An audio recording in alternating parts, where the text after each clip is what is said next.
क्लोपत्रा तारीख की फहश और बदतरीन मलका या सबसे ज्यादा बदनाम की गई औरत। एसके हब के मोअज़्ज़िज़ नाजरीन को मेरा सलाम।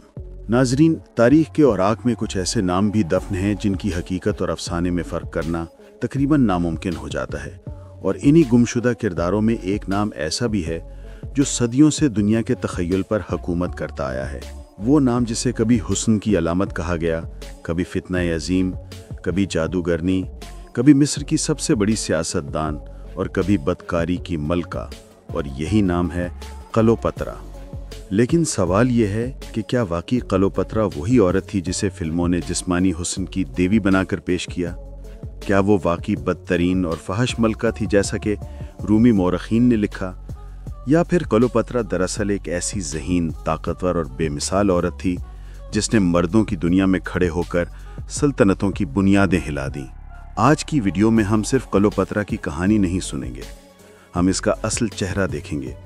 वो चेहरा जो रोमन प्रोपेगेंडा और हॉलीवुड के ग्लैमर ने सदियों तक छुपाए रखा। तो तैयार हो जाएं, क्योंकि आज हम दाखिल हो रहे हैं तारीख के उस कमरे में जहां सदियों से धूल जमी हुई है और जहां क्लोपत्रा के राज बंद पड़े हैं। वो राज जो इस कहानी को मज़ीद ख़तरनाक, मज़ीद पुरअसरार और मज़ीद दिलचस्प बना देते हैं। नाजरीन, क्लोपत्रा की कहानी एक आम औरत की नहीं, एक ऐसी औरत की है जिसने एक हाथ से सल्तनत संभाली और दूसरे हाथ से दुनिया की दो सबसे बड़ी ताकतों को शिकस्त देने की कोशिश की। लेकिन आइए इस कहानी के आगाज़ में चलते हैं, उस लम्हे में जब क्लोपत्रा पैदा हुई। क्लोपत्रा मिस्र की नहीं थी, ये बात शायद बहुत कम लोग जानते हैं, मगर हकीकत यह है कि क्लोपत्रा का ख़ानदान यूनान से आया था। टॉलेमी ख़ानदान जो सिकंदर आज़म की मौत के बाद मिस्र का हुक्मरान बना, वो मिस्री नहीं बल्कि मिस्री हुकूमत पर काबिज़ यूनानी थे। लेकिन क्लोपत्रा इस ख़ानदान की पहली औरत थी जिसने मिस्री ज़ुबान सीखने पर जोर दिया। वो 6 ज़ुबानें बोलती थी, यूनानी, मिस्री, इब्रानी, आरामी, लातीनी और शायद अरबी की एक कदीम शक्ल भी। ये सलाहियत उससे पहले किसी भी मिस्री फ़िरौन में नहीं थी। अब दिलचस्प बात यह है कि जिस क्लोपत्रा को हॉलीवुड ने सफ़ेद रंगत, दिलकश चेहरा और बेमिसाल हुस्न के साथ पेश किया, असल तारीख कुछ और बताती है। जब माहिरीन आसार कदीमा ने उसके दौर के सिक्के और मुजस्मे दरियाफ्त किए तो वो इस तसव्वुर से बिल्कुल मुख्तलिफ थे। क्लोपत्रा का चेहरा आम था, नाक लंबी, जबड़ा चौड़ा, होंठ पतले, आंखें तेज मगर नरम नहीं। यानी वो किसी फिल्मी अदाकारा की तरह हसीन नहीं थी। लेकिन फिर सवाल ये पैदा होता है कि आखिर दुनिया उसके हुस्न की दीवानी क्यों थी? यहाँ से क्लोपत्रा की जहानत की कहानी शुरू होती है। वो जानती थी कि दुनिया में 2 चीज़ें हमेशा हुकूमत करती हैं, ताकत और तासुर। क्लोपत्रा ने दोनों को अपना हथियार बनाया। वो अपने आप को देवी आइसिस की तरह पेश करती थी, भारी जेवरात, सुनहरी लिबास, महंगे अतरियात और ऐसी मौजूदगी जो कमरे में दाखिल होते ही हर शख्स को अपनी तरफ खींच लेती थी। रूमी मौरखीन लिखते हैं कि क्लोपत्रा हैरत अंगेज तौर पर पुरकशिश थी, लेकिन ये कशिश चेहरे की नहीं थी बल्कि उसकी शख्सियत की थी। वो बोलती थी तो उसकी आवाज़ में एक अजीब गर्मी और मजबूती होती।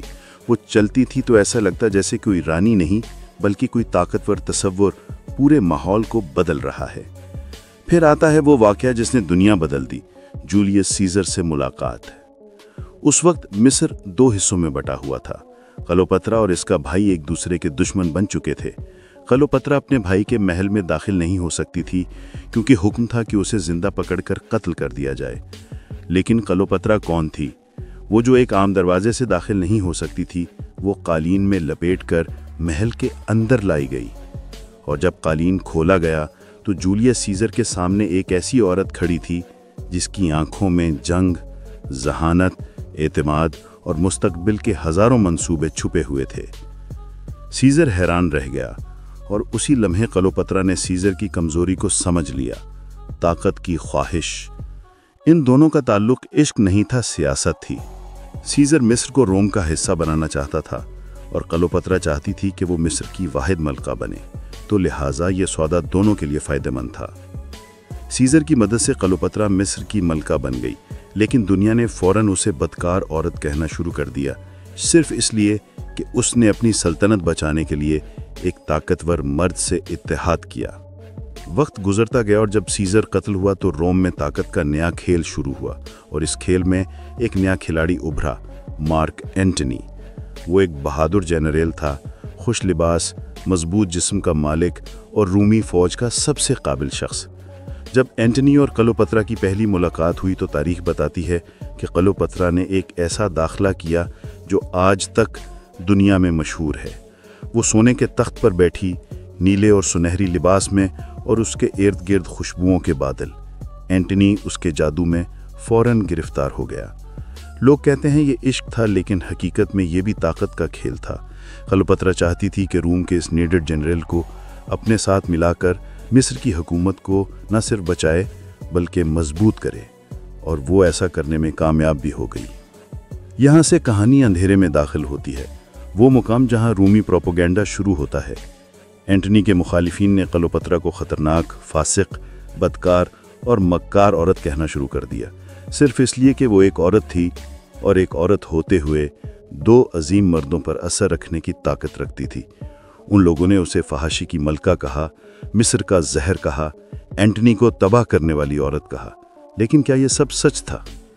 کیا کلوپترا واقعی ایسی تھی؟ جب ہم تاریخ کا اصل ریکارڈ پڑھتے ہیں تو ہمیں ایک حیرت انگیز حقیقت ملتی ہے۔ کلوپترا ایک بہترین حکمران تھی۔ اس کے دور میں مصر دنیا کی امیر ترین ریاستوں میں شامل تھا۔ اس نے معیشت مضبوط کی، تجارت میں اضافہ کیا، اناج کی پیداوار بڑھائی اور سائنس اور فلسفے کو فروغ دیا۔ اس نے مصر کو ایک بار پھر طاقتور سلطنت بنا دیا تھا۔ تو پھر اسے بدترین ملکہ کیوں کہا گیا؟ جواب سادہ ہے، کیونکہ وہ روم کے راستے میں رکاوٹ تھی، اور تاریخ ہمیشہ جیتنے والے لکھتے ہیں۔ جب روم نے اینٹنی اور کلوپترا کے خلاف جنگ چھیڑی تو ایکٹیم کی لڑائی میں کلوپترا کے جہازوں کو بھاری شکست ہوئی۔ یہ وہ لمحہ تھا جہاں پوری سلطنت ہاتھ سے سرکتی ہوئی محسوس ہوئی۔ اور یہاں آتا ہے تاریخ کا سب سے پراسرار باب، کلوپترا کی موت۔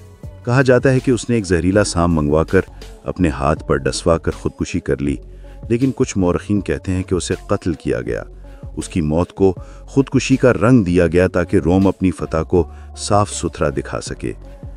کلوپترا کے مرنے کے بعد بھی اس کی بدنامی ختم نہیں ہوئی بلکہ بڑھتی گئی۔ ناظرین، تاریخ نے کلوپترا کو شیطان بنا دیا، لیکن شاید وہ حقیقت میں اپنے زمانے کی سب سے بڑی حکمران تھی۔ کیا وہ واقعی فحش، بدکار اور بدترین تھی، یا وہ ایک ایسی عورت تھی جس کی طاقت سے خوفزدہ ہو کر دنیا نے اسے بدنام کیا؟ یہ تھی ہماری آج کی ویڈیو۔ یقیناً آپ کو پسند آئی ہوگی۔ ویڈیو کو لائک کرنا اور شیئر کرنا مت بھولیے گا، اور کمنٹ سیکشن میں یہ بھی بتائیے کہ آپ ملکہ کلوپترا کے بارے میں کیا سوچتے ہیں۔ ایس کے ہب کو سبسکرائب کریں تاکہ ہماری ہر آنے والی ویڈیو آپ تک پہنچ سکے۔ ملتے ہیں اپنی اگلی ویڈیو میں ایک نئی سچ کے ساتھ۔ تب تک کے لیے اللہ نگہبان۔